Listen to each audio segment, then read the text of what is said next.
Hello everyone. இந்த வீடியோவில் நம்ம வந்து நெக்ஸ்ட் செட் ஆஃப் vocabulary பார்க்கலாம். இந்த வீடியோவில் வந்து பார்த்தோம் அப்படின்னா எல்லாமே வந்து கிளாஸ் ரூம் சம்மந்தப்பட்ட vocabulary நான் கொடுத்துருக்கேன். ஓகே, ஸோ இப்போ வந்து டேர்ன் ஓவர், இப்போ வந்து ஒரு பேஜை திருப்புங்க அப்படின்னு நம்ம சொல்கிறோம் அப்படின்னா வந்துட்டு பன்னா பலட்னா, பன்னா பலட்னா. பன்னா அப்படின்னா வந்து பேஜ், பலட்னா அப்படின்னா வந்து திருப்புறது. ஸோ இது வந்து பேஜ் பலட்னா அப்படின்னு சொன்னோம்னாலும் ஓகே தான், பேஜுக்கு வந்து பன்னா. ஸோ ஸ்ட்ரைட்டாகவே வந்து பேஜ் பல்ட்டோ அப்படின்னு சொன்னோம்னாலும் கூட ஓகே தான். பக்கத்தை திருப்பு அப்படின்னா பன்னா பலட்டோ, பன்னா பலட்டோ. இல்லை அப்படின்னா வந்துட்டு பன்னா பல்ட்டோ அப்படின்னு சொன்னோம்னா பன்னாக்கோ பல்ட்டோ, பேஜ் பல்ட்டோ, எப்படி வேணாலும் சொல்லலாம். நீ பக்கத்தை ஏன் திருப்பினாய், தும்னே பன்னா கோ கியூ பல்ட்டா. இல்லை வந்து பன்னே கோ கியூ பல்ட்டா அப்படின்னு சொல்லலாம். இல்லைன்னா வந்து சிம்பிளாக தும்னே பேஜ் கோ கியூ பல்ட்டா. அடுத்தது ஷார்பன், ஷார்பன் பண்ணுறது. இப்போ வந்து நம்ம பென்சில் சீவுறோம் அப்படின்னு சொல்லுவோம் இல்லைங்களா, பென்சிலை கூர்மைப்படுத்துறது. அது வந்து பென்சில் சீல்னா, சீல்னா அதாவது அந்த தோலை வந்து சீவி எடுக்கிறோம். அந்த உட்டன் பீஸ் இருக்குது இல்லைங்களா, அந்த சுற்றி இருக்கக்கூடியது, அதை வந்து சீவி தானே எடுக்கிறோம். அதை வந்து சீல்னா அப்படின்னு நம்ம சொல்கிறோம். யூஸ்வலாகவே சீவருக்கு வந்து சீல்னா தான். அதே மாதிரி தான் வந்து பென்சில் சீல்னா, பென்சிலை சீவுறது. அவன் பென்சிலை சீவி கொண்டு இருக்கிறான். वह पेंसिल छील रहा है, वह पेंसिल छील रहा है. நான் இந்த ஷார்ப்னரை கொண்டு பென்சில் சீவவில்லை. मैंने इस शार्पनर से पेंसिल नहीं छीला, मैंने इस शार्पनर से पेंसिल नहीं छीला.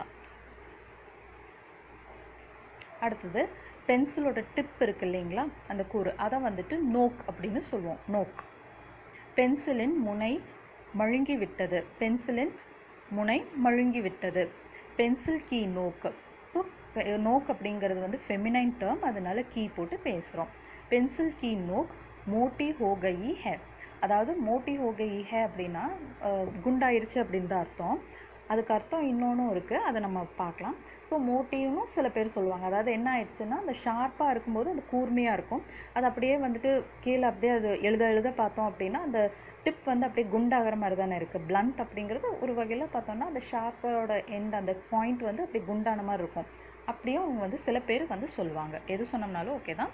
செகண்ட் வேர்ட் வந்து நான் அடுத்த இதில் கொடுத்துருக்கேன், அதையும் பார்க்கலாம். பென்சில் கீ நோக் மோட்டி ஹோ கயி ஹே. பென்சிலின் முனை உடைந்து விட்டது. பென்சில் கீ நோக் टूट गई है, पेंसिल की नोक टूट गई है. அடுத்தது ஷார்ப்பாக இருக்குது அப்படின்னு சொல்கிறதுக்கு வந்து பைனா, பைனா. என் பென்சில் கூர்மையாக உள்ளது. மேரி பென்சில் பைனி ஹே, மேரி பென்சில் பைனி ஹே. ஸோ இந்த இடத்துல வந்து பைனி ஹேன்னு சொல்கிற காரணம் என்னன்னா, பென்சில் யூஸ்வலாகவே நம்ம ஃபெமினைன் டேர்ம்னு எடுக்கிறோம். அதனால நம்ம வந்து ஃபெமினைன் வேர்டுன்னு நம்ம கன்சிடர் பண்ணுறனால நம்ம வந்து இதை பைனி அப்படின்னு சொல்கிறோம். மேரி பென்சில் பைனி ஹே. இப்போ தான் நான் பென்சிலை சீவி கொடுத்தேன். அபி அபி मैंने पेंसिल को पैनी करके दिया. அதாவது வந்து ஷார்ப் பண்ணி அந்த ஷார்ப்பாக கொடுத்தேன் அப்படின்னு சொல்கிறோம்.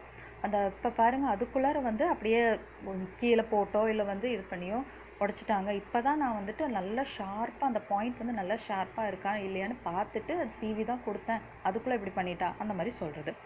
அபி அபி मैंने पेंसिल को पैनी करके दिया அப்படின்னு சொல்லலாம். இல்லை பென்சில் சீல்கே தியா அப்படின்னு சொன்னோம்னாலும் ஓகே தான், எது வேணாலும் யூஸ் பண்ணலாம். அடுத்தது பிளண்ட். அதாவது மேலே நம்ம வந்து மோட்டி ஹோகைன்னு பார்த்தோம் இல்லைங்களா, அப்படியும் சொல்லலாம், இல்லைன்னா இப்படியும் சொல்லலாம். புதரா, ஓகே, போதரா, போட்ரா, எப்படி சொன்னோம்னாலும் ஓகே தான். ஓகே. என் பென்சிலின் முனை மழுங்கி விட்டது. மேரி பென்சில் கி நோக் புத்ரி ஹோ கயி ஹே. ஓகே, இது வந்து பூ, பிஹெச் சவுண்ட் வரும். பூ கொஞ்சம் அடி வயிற்றுலேருந்து சொல்கிற மாதிரி இருக்கும். பூ, புத்ரி ஹோ கயி ஹே. இல்லை வந்து சிம்பிளாக எனக்கு வந்து மோட்டி ஹோ கயி ஹே சொல்கிறதா ஈஸியாக இருக்குன்னா அதவே யூஸ் பண்ணிக்கோங்க, இதை தெரிஞ்சு வச்சுக்கோங்க. ஓகே. ஸோ இந்த இடத்துல வந்து ஹோ கயி ஹே சொல்கிற காரணம் வந்து பென்சில் வந்து ஃபெமினைன், இது அந்த நவுனை வந்து பென்சிலை வந்து ஃபெமினைனாக தான் நம்ம எடுத்துக்கிறோம். அதனால உன் பென்சிலின் முனை மழுங்கி விட்டதா என்ன, துமாரி பென்சில் கி நோக் புத்ரி ஹோ கயி ஹே கியா. அதாவது நம்ம சொல்லுவோம்ல, ஏன் இந்த எழுத்தெல்லாம் இப்படி இருக்குது, பென்சில் என்ன உன்னோடது என்ன ரொம்ப வந்து பிளண்ட் ஆயிடுச்சா என்ன, உன் கையெழுத்து பாரு எப்படி இருக்குது, அந்த மாதிரி சொல்கிறது. துமாரி பென்சில் கி நோக் புத்ரி ஹோ கயி ஹே கியா, இல்லைனா மோட்டி ஹோ கயி ஹே கியா அப்படின்னு சொன்னோம்னாலும் ஓகே தான். துமாரி பென்சில் கி நோக் மோட்டி ஹோ கயி ஹே கியா. ஸோ ஏன்னா வந்து அந்த டிஃப்ரென்ஸ் நம்மளுக்கு தெரியல, அந்த ஹேண்ட் ரைட்டிங்கை வந்து ஒரு மாதிரி ரொம்ப இதாக இல்லாமல், அந்த கிளியராக இல்லாமல் கொஞ்சம் ஒரு மாதிரி குண்டுண்டாக வந்துச்சுன்னா, ஏதாவது ரொம்ப பிளண்ட்டாக இருக்கா என்ன உன்னோட பென்சில் டிப்பு அப்படின்ற மாதிரி கேட்குறோம். அடுத்தது எரேஸ் பண்ணுறதுக்கு வந்து மிட்டானா. மிட்டானா இதை அழித்து விடு அப்படின்னா இசே மிட்டாதோ, இசே மிட்டாதோ. இதை அழிக்க தேவையில்லை, இசே மிட்டானே கி ஜரூரத் நஹி ஹை, இசே மிட்டானே கி ஜரூரத் நஹி ஹை. அடுத்தது ஃபோல்டு. ஸோ இப்போ நம்ம கிளாஸ்லலாம் வந்து பேப்பரை ஃபோல்ட் பண்ணுங்கள், இப்படி ஃபோல்ட் பண்ண அப்படி ஃபோல்ட் பண்ணலாம் சொல்கிறோம் அப்படின்னா மோடுனா. ஸோ மோடுனா அப்படின்னா டேர்ன் அப்படின்ற அர்த்தமும் வரும், ஃபோல்டு அப்படின்ற அர்த்தமும் வரும். அதே மாதிரி ஃபோல்டுக்கு வந்து லப்பேட்டோ அப்படின்ற ஒரு வேர்டும் இருக்குது, அது வேணாலும் யூஸ் பண்ணலாம். காகிதத்தை மடக்காதே அப்படின்னா காகஸ் கோ. ஸோ இது வந்து இஜ்ஜு தான், ஆனால் சொல்லும்போது காகஸ் அப்படின்னு சொல்லுவோம். காகஜ் அப்படின்னு சொன்னோம்னாலும் ஓகே தான். இது வந்து க, ஓகே க.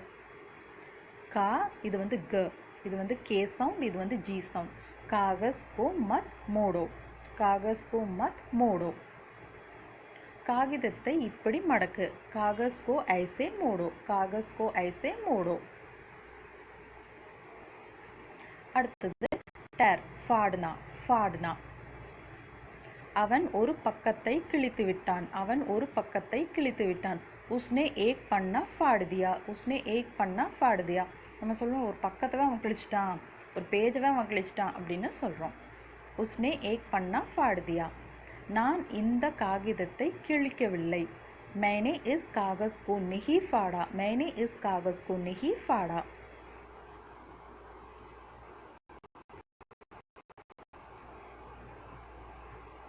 அடுத்தது ரைட். இது நம்மளுக்கு தெரியும், லிக்னா. நான் பேனாவை கொண்டு எழுதினேன், मैंने कलम से लिखा, मैंने कलम से लिखा. இந்த கடிதத்தை நான் எழுதவில்லை, इस खत को मैंने नहीं लिखा, इस खत को मैंने नहीं लिखा.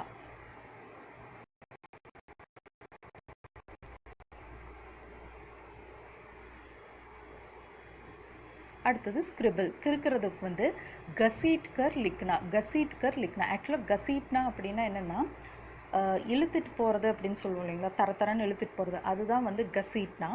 கசீட் கர் லிக்னா அப்படின்னா கிறுக்கிறது. ஓகே, கிறுக்கி கிறுக்கி எழுதுறது, தெளிவில்லாமல் எழுதுறது. இது வந்து சில பேர் கசீட் கர் லிக்னா அப்படின்னும் சொல்லுவாங்க, சில பேர் வந்துட்டு சாஃப் சாஃப் நெஹி லிக்காக அப்படின்னும் அந்த மாதிரியும் சொல்லுவாங்க. அதை கிளியராக எழுதலை அப்படின்றது, அதை கிறுக்கி வச்சுருக்கான்றது ஆப்போசிட்டாக வேறு மாதிரி வகையில் சொல்கிறது. ஓகே, கிறுக்கலாக எழுதாதே, அதாவது கிறுக்கி கிறுக்கி அதாவது ஃபாஸ்ட்டாக ஸ்கிரிபிள் பண்ணி எழுதாது அப்படின்னு சொல்லுவாங்க, அதுதான் இது. घसीट कर मत लिखो, साफ साफ लिखो, घसीट कर मत लिखो, साफ साफ लिखो. நீ ஏன் இப்படி கிறுக்கி வைத்துள்ளாய் அப்படின்னா तुमने ऐसे घसीट कर क्यों लिखा है, तुमने ऐसे घसीट कर क्यों लिखा है. அடுத்தது ரீட், பட்னா. பட்னா இந்த புத்தகத்தை படி, இந்த புத்தகத்தை படி. இஸ் கிதாபு கோ படோ, இஸ் கிதாபு கோ படோ. நான் இந்த பாடத்தை 2 முறை படித்தேன், मैंने इस पाठ को 2 बार पढ़ा, मैंने इस पाठ को 2 बार पढ़ा. நெக்ஸ்ட் ஒன் வந்து ரீட் அவுட், படுக்கர் சுனானா. மேலே நம்ம பார்த்தது வந்து ரீட், அதாவது அவங்கள வந்து படிக்க சொல்கிறோம், சத்தமாக படிக்க சொல்ல, ஜஸ்ட் படிக்க சொல்கிறோம், அப்போ படோ அப்படின்னு சொன்னோம். இது வந்து என்னென்னா கிளாஸ்க்கே கேட்குற மாதிரி சத்தமாக வாசி அப்படின்னு சொல்லுவோம் இல்லைங்களா, அது படுக்கர் சுனானா. இந்த கதையை சத்தமாக படி அல்லது வாசி அப்படின்னு சொல்கிறதுக்கு is Kahani go படுக்கர் சுனாவோ, is Kahani கோ படுக்கர் சுனாவோ. இதை சப்தமாக படி வாசி அப்படின்னு சொல்கிறதுக்கு இசே ஜோர் சே படுக்கர் சுனாவோ, இசே ஜோர் சே படுக்கர் சுனாவோ. நல்ல பலமாக சத்தமாக வாசி அப்படின்னு சொல்கிறது. அடுத்தது வந்து ரிசைட். ரிசைட் யாத் கர்க்கே சுனானா இல்லைன்னா சுனானா. சில பேர் வந்து வெறும் சுனானா அப்படின்னு நம்ம அண்டர்ஸ்டாண்ட் பண்ணிக்கணும். இது வந்து என்னென்னா எக்ஸாக்ட் மீனிங் வந்து மெமரைஸ் பண்ணிவிட்டு அப்புறம் சொல்கிறது. நம்ம ரெசிடேஷன் காம்படிஷன் எல்லாம் சொல்கிறோம் இல்லைங்களா, அது வந்து. இந்த கவிதையை சொல், அதாவது மனப்பாடம் செய்து சொல் அப்படின்னு சொல்கிறது தான் இது. ய கவிதா சுனாவோ, ய கவிதா சுனாவோ. யாத் கர்க்கே சுனாவோன்னு சொன்னோம்னாலும் ஓகே தான். பதிலை சொல் அப்படின்னா உத்தர் சுனாவோ, உத்தர் சுனாவோ. இப்போ வந்து ஒரு டீச்சர் வந்து கிளாஸில் ஒவ்வொரு ஸ்டூடெண்ட்டாக வந்து கொஸ்டின் கேட்டுகிட்டே இருக்காங்க அப்படின்னா, அதாவது அவங்க ஏற்கனவே படித்து அதை மனப்பாடம் பண்ணியிருக்கணும், அப்போ கேள்வி கேட்கும்போது இதுக்கான பதிலை சொல்லு, நீ சொல்லு அந்த மாதிரி சொல்லுவோம் இல்லைங்களா, அதுதான் இது. ஓகே, உத்தர் சுனாவோ. ஸோ இந்த இடத்துல உத்தர் சுனாவோன்னு மட்டும் சொல்கிறோம் அப்படின்னா அதுக்கு அர்த்தம் என்னன்னா ஆல்ரெடி அவங்களுக்கு வந்து மெமரைஸ் பண்ணுறதுக்கான டைம் நம்ம வந்து கொடுத்துட்டோம் அப்படின்ற மாதிரி அந்த அர்த்தத்துலேயும் நம்ம இதை எடுத்துக்கலாம். அடுத்தது ஸ்டடி அப்படின்னு சொல்கிறது படாயி கர்னா, அத்தியன் கர்னா எது வேணாலும் சொல்லலாம். பட் படாயி கர்னாங்கிறது அதிகமாக யூசேஜில் இருக்கிறது. நான் 10ஆம் வகுப்பில் படிக்கிறேன் அப்படின்னா மே 10वीं கிளாஸ் மே படுத்தா ஹூம், கக்ஷா மே படுத்தா ஹூம், எப்படி வேணாலும் சொல்லலாம். இது வந்து ஒரு பையன் சொல்கிற மாதிரி கொடுத்துருக்கேன். அவன் தனியாக உட்கார்ந்து படித்து கொண்டு இருக்கிறான். வ அகேலே பைட்கர் படாயி கர் ரஹா ஹே. வ அகேலே பைட்கர் படாயி கர் ரஹா ஹே. அடுத்தது நல்லா வந்துட்டு கவனமாக கடினமாக படிக்கிறதுக்கு வந்து ஸ்டடி ஹார்ட், இல்லை வந்து ஸ்வாட் அப்படின்னு சொல்கிறதுக்கு வந்துட்டு ஜம்கர் படாயி கர்னா, கூப் படாயி கர்னா எது வேணாலும் சொல்லலாம். ஜம்கர்னும் சொல்லலாம். இன்னொன்று வந்து கூப் அப்படின்னு சொல்லுவோம்ல, கூப் சூரத், அந்த கூப் இருக்கு இல்லைங்களா, அது கூப் படாயி கர்னா அப்படியும் சொல்லலாம். இருந்தாலும் ஜம்கர் அப்படிங்கிறது அதிகமாக யூஸ் பண்ணுறோம். அவன் பரீட்சைக்காக கடினமாக படித்து கொண்டு இருக்கிறான். वह परीक्षा के लिए जमकर पढ़ाई कर रहा है. पढ़ रहा है ன்னு சொன்னோம்னாலும் ஓகே தான், पढ़ाई कर रहा है ன்னு சொன்னோம்னாலும் ஓகே தான். அவள் இந்த பரீட்சைக்காக கடினமாக படித்திருந்தாள். उसने इस परीक्षा के लिए जमकर पढ़ाई की थी. पढ़ाई की थी அப்படின்னா படித்து இருந்தாள் அப்படின்னு சொல்கிறோம். அடுத்தது வந்து கிராம்ப் ஆர் மக்கப். அதாவது இது வந்து என்ன அப்படின்னா நம்ம சொல்லுவோம் இல்லைங்களா, அர்த்தத்தை புரிஞ்சு மனப்பாடம் செய்யணும், அர்த்தத்தை ஃபஸ்ட்டு புரிஞ்சுக்கோ, அப்போ உனக்கு ஈஸியாக இருக்கும் மனப்பாடம் பண்ணுறதுக்கு. அர்த்தமே புரியாமல் என்ன ஏதுன்னு தெரியாமல் மக்கப் பண்ணுறது அப்படின்னு சொல்லலாம், அதுதான் இது. ஓகே, ரட்னா இல்லைன்னா வந்து ரட்டா மாறினா அப்படிம்பாங்க. ரட்னா இல்லைன்னா ரட்டா மாறினா அர்த்தமே என்னன்னு தெரியாது, ஆனால் வந்து அப்படியே அந்த ஆன்சர் என்னன்னு கேட்டோம்னா அந்த ஃபஸ்ட்டு சென்டென்ஸ்லேருந்து அந்த கடைசி வேர்டு வரைக்கும் அப்படியே எழுதுவாங்க. புக்கில் இருக்கிற மாதிரி பிரிண்ட் அடித்த மாதிரி எழுதுவாங்க. பட் அதோட மீனிங் கேட்டோம்னா அவங்களுக்கு சொல்லவே தெரியாது. ஸோ அது வந்து ஜஸ்ட் என்னென்னா மக்கப் பண்ணியிருப்பாங்க. அது வந்து என்னென்னா அது அர்த்தத்தை புரிஞ்சு அதை மெமரைஸ் பண்ணியிருக்க மாட்டாங்க. ஜஸ்ட் லைக் தட் அது ஃபோர்ஸ்ஃபுல்லி அதை வந்து மெமரைஸ் பண்ணியிருப்பாங்க, அர்த்தமே இல்லாமல், அர்த்தத்தை என்னன்னு புரிஞ்சுக்காமல். அர்த்தத்தை புரிந்து கொள்ளாமல் நீ மனப்பாடம் செய்யக்கூடாது. துமே ரட்டா நெஹி மார்னா சாஹியே. துமே ரட்டா நெஹி மார்னா சாஹியே. மனப்பாடம் செய்து அவன் எழுதி கொண்டு இருக்கிறான். நம்ம சொல்லுவோம் இல்லைங்களா, அவனுக்கு அர்த்தம் கேட்டால் தெரியாது, ஆனால் எல்லாமே அப்படியே எழுதுவான் அப்படின்ற மாதிரி சொல்கிறது. வ உத்தர் கோ ரட்டா மார்க்கர் லிக் ரஹா ஹே. வ உத்தர் கோ ரட்டா மார்க்கர் லிக் ரஹா ஹே. ஸோ மனப்பாடம் செய்து அவன் பதிலை எழுதி கொண்டு இருக்கிறான்னு வரணும். I'm extremely sorry. உத்தர்னா வந்துட்டு பதில், ஆன்சர். ஓகே, உத்தர் அப்படின்னா வந்து ஆன்சர் வந்து உத்தர். வ உத்தர் கோ ரட்டா மார்க்கர் லிக் ரஹா ஹே. உத்தர் அப்படின்னா வந்து பதில். அவன் பதிலை கொஞ்சம் கூட புரிஞ்சுக்காம அப்படியே மக்கப்படிச்சு எழுதிட்டு இருக்கிறான் அப்படின்னு சொல்கிறோம். அடுத்தது காப்பி பண்ணுறது நக்கல் கர்னா. காப்பி அடிக்காத அப்படின்னு சொல்லுவோம் இல்லைங்களா, காப்பி அடிக்காத அப்படின்னு சொல்கிறதுக்கு வந்து நக்கல் மத் கரோ. நீ அவன் நோட் புத்தகத்தை பார்த்து எழுது அப்படின்னு சொல்கிறது. ஸோ இப்போ ஃபாஸ்ட்டாக நம்ம டிக்டேட் பண்ணிகிட்டே இருக்கோம் அப்படின்னா, நான் இன்னும் எழுதலை அப்படின்னா சரி நீ அவன் நோட்டை பார்த்து அப்படியே காப்பி பண்ணு அப்படின்னு சொல்லுவோம் இல்லைங்களா, அந்த மாதிரி கொடுத்துருக்கேன். தும் உஸ்கி நோட் புக் சே நக்கல் கரோ. தும் உஸ்கி நோட் புக் சே நக்கல் கரோ. அதாவது நீ அவன் புக்கை பார்த்து எழுது, அவன் நோட் புக்கை பார்த்து எழுதுன்னு சொல்கிறோம். நோட் புக் அப்படின்னு சொன்னோம்னாலும் ஓகே தான். ஹிந்தியில் வந்து நோட் புக்குக்கு வந்து காப்பி அப்படின்னும் சொல்லுவாங்க. ஓகே, காப்பி ஆக்சுவலாக அது வந்து காப்பி தான், ஆனால் வந்து ஹிந்தியில் வந்துட்டு அவங்க சில பேர் வந்து ப்ராப்பர் ப்ரொனன்சியேஷனாக காப்பி அப்படின்னு இங்கிலீஷ் டேர்மே யூஸ் பண்ணுவாங்க, சில பேர் வந்து காப்பி அப்படின்னு சொல்லுவாங்க. அதை நீங்கள் பார்த்துக்கோங்க. காப்பின்றது ஒன்றும் கிடையாது, நம்ம நோட் புக்கில் வந்துட்டு அப்படியே நீட்டாக எழுதுகிறோம் இல்லைங்களா, நம்மளோட நோட்ஸை வந்து அவங்க காப்பி அப்படின்னு சொல்லுவாங்க. அந்த நோட் அப்படிங்கிறது தான் அது. ஓகே, அது வந்து நம்ம நோட் புக்குன்னு சொன்னாலும் ஓகே தான், copy. So K தும்னே copy liar ஹே அப்படின்னு கேட்டாங்க அப்படின்னா அந்த இடத்துல வந்து அது நோட் புக்குன்னு தான் அர்த்தம். ஸோ சில பேர் வந்து அது என்ன காப்பி அப்படின்னா வந்து அந்த இடத்துல அவங்க நோட் புக்கை தான் மீன் பண்ணி பேசிட்டு இருக்காங்கன்னு அண்டர்ஸ்டாண்ட் பண்ணிக்கணும். அடுத்தது மெமரைஸ் பண்ணுறது இல்லை பை ஹார்ட் பண்ணுறது எப்படி வேணாலும் நம்ம சொல்லுவோம். யாது கர்னா மெமரைஸ் பண்ணுறது, மனப்பாடம் செய்கிறது. என்னால் இதை மனப்பாடம் செய்ய முடிய மாட்டேங்குது. मैं इसे याद नहीं कर पा रहा हूँ. मैं इसे याद नहीं कर पा रहा हूँ. இது வந்து ஒரு பையன் சொல்கிற மாதிரி எழுதியிருக்கேன். இதே ஒரு பொண்ணு சொல்கிற மாதிரி இருந்தால் मैं इसे याद नहीं कर पा रही हूँன்னு சொல்லணும். ஓகே, இதை மனப்பாடம் செய்வது அவசியமா? इसे याद करना ज़रूरी है क्या? इसे याद करना ज़रूरी है क्या? இதே வந்து याद रखो அப்படின்னா வந்து ரிமெம்பர். இது வந்து याद करना மெமரைஸ் பண்ணுறது. ஓகே, மனப்பாடம் செய்கிறது. அடுத்தது லேர்ன் அப்படின்னா வந்து சீக்னா. சீக்னா. ஸ்டடி அப்படின்னா வந்து பட்னா. லேர்ன் அப்படின்னா வந்து சீக்னா. நான் இசை கற்றுக்கொண்டே இருக்கிறேன் அப்படின்னா மே சங்கீத் சீக் ரஹி ஹூம். இதே ஒரு பையன் சொல்கிற மாதிரி இருந்ததுன்னா மே சங்கீத் சீக் ரஹா ஹூன்னு சொல்லணும். அவள் எல்லாவற்றையும் ரொம்ப சீக்கிரம் கற்றுக்கொள்கிறாள். வ சப் குச் பஹுத் ஜல்த் சீக் ஜாத்தி ஹை. டக்கு டக்குன்னு அவள் கற்றுக்கிறா தெரியுமா அப்படின்னு சொல்லுவோம். அந்த மாதிரி டோனில் சொல்லும்போது வ சீக் ஜாத்தி ஹை அப்படின்னு சொல்லுவோம். வ ஃபட்டாஃபட் சீக் ஜாத்தி ஹை, பஹுத் ஜல்த் சீக் ஜாத்தி ஹை. அந்த மாதிரி டக்குன்னு அவள் கற்றுக்கிறா தெரியுமா அந்த மாதிரி சொல்லுவோம். சீக் ஜாத்தி ஹைன்னா கற்றுக்கிறா, எந்த பிரச்சனையும் இல்லை, டக்கு டக்குன்னு எது சொன்னாலும் புரிஞ்சுக்கிறா, மனப்பாடம் பண்ணிக்கிறா, இல்லை கற்றுக்கிறா, அந்த மாதிரி சொல்கிறது. அடுத்தது டீச் அப்படின்றது வந்து சிக்கானா. ஓகே, சிக்கானா. ஆக்சுவலாக இது வந்து சீக்காயான்னு கொடுத்துட்டேன். I'm extremely sorry. சின்ன சி தான் வரணும். நான் பிடிஎஃப்பில் இது வந்து கரெக்ட் பண்ணி கொடுத்துறேன். Okay, I'm extremely sorry. இது வந்து கரெக்டு. Okay, சீக்குனா correct. இது வந்து சிக்கானா அப்படின்னு கொடுத்துருக்கணும். சின்ன சி, அதாவது இந்த இப்படி சுழிச்சுட்ருக்கேன் இல்லைங்களா, அது வந்து இந்த பக்கம் இருக்கணும். அதாவது பாருங்கள், இதுதான் கரெக்டு. ஓகே, இந்த சி வந்திருக்கணும். இந்த சி இல்லை, இந்த சி. நான் பிடிஎஃப்பில் இதை வந்து கரெக்ட் பண்ணி போட்டுறேன். I'm extremely sorry. ஸோ இந்த இடத்துலையும் நான் வந்துட்டு சின்ன சி தான் கொடுத்துருக்கணும், பெரிய சி போட்டேன். ஸோ டீச் அப்படின்னா வந்து சிக்கானா, சிக்கானா, இல்லைனா வந்து படானா. ஸோ இந்த இடத்துலையும் நான் வந்து மிஸ்டேக் பண்ணியிருக்கேன். இது வந்து சிக்கானா. ஓகே, சிக்கானா. இந்த இடத்துல கரெக்டாக தான் கொடுத்துருக்கேன். சிக்காயா கொடுத்துருக்கு. இது வந்து நான் பிடிஎஃப்பில் கரெக்ட் பண்ணிடுறேன். யார் உனக்கு இந்த பாட்டை கற்றுக் கொடுத்தது?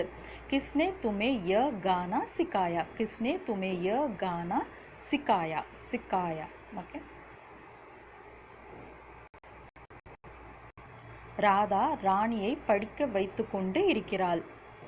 ராதா ராணி கோ படா ரஹி ஹை. ஓகே, ராதா ராணி கோ படா ரஹி ஹை, அதாவது படிக்க வச்சுட்டு இருக்கிறா அப்படின்னு அர்த்தம். இதே வந்துட்டு கற்றுக் கொடுத்து கொண்டு இருக்கிறாள் அப்படின்னு சொல்லும்போது சிக்கா ரஹி ஹேன்னு வந்துடும். நல்லா நம்ம வச்சுக்கோங்க. யூஸ்வலாக வந்து இந்த மியூசிக் இல்லை வந்து இன்ஸ்ட்ருமெண்ட்ஸ் அதெல்லாம் வரும்போது நம்ம லேர்ன் அப்படின்னு யூஸ் பண்ணுவோம். இதே வந்து படிப்பு சம்மந்தம் வந்து படிக்க வைக்கிறா அந்த மாதிரி சொல்கிறது. ஓகே, படிக்கிறா, படிக்க வைக்கிறா, அது மாதிரி. இது வந்து கற்றுக்கொள்வது அப்படின்னு சொல்லும்போது சீக்னா அப்படின்னு சொல்லுவோம், கற்றுக்கொள்வது. இதே வந்துட்டு படிக்கிறோம் அப்படி சொல்லும்போது பட் ரஹா ஹை, பட்னா அப்படின்னு சொல்லுவோம். டிஃப்ரென்ஸ் இருக்குது.